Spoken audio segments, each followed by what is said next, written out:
Mukati medare reparamende raive bishi nemeremere ukuopanze Silvanos Mudzvova uya akambozvuzvurudzwa nevarume vakanomusiya vamubaya majekiseni vakamurova zvakaipisisa akakuvara. Aive panze achikanda makobvu nematete achiudza nhengo dzeparamende kuti mugore ra2018 havasi kuzoluma. Aitaura saane mushonga mukanwa nekuti mukati medare reparamende makanga musina kumira zvakanaka.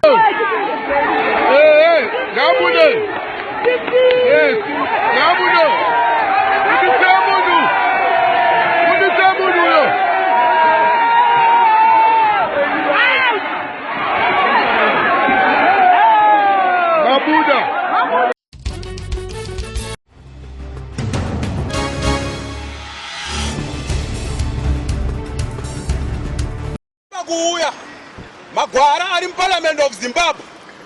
Magwara atakasarudza tifungidzwa kuti munotimiririra. Tiri kuona kuti hapana zvamunoziva. 2018 anodzokera imomo anenge aine laki. Nekuti you are all very stupid. Hamuteerere kuvanhu.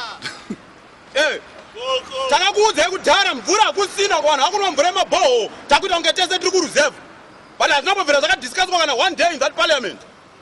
Chamuri kudiscussa chii? Chamuri kupirwa ma-sitting fees chii? Tikukuudzai zviri kuitika kuno kunze. Vanhu vari kusungirwa mahara. Hapana zvamunoita. Itai Dzamara hasati awanikwa nanhasi. Nyaya yacho makapedzera kuitaura rini? Saka toita sei? Totongofa. Totongofa nekuti mamubatsire. Hamutaurike nemi. Asi hazvitaura kuti kutya kwamandiita nhasi zvapera. Aerewa hazvina kupera. Ndichatongoramba ndichimeka this statement each and every week. And the next ndakuya imomo muParliament imomo. And kana ndakuya imomo handisi kuya ndiri one. Takuti azoita take over that parliament.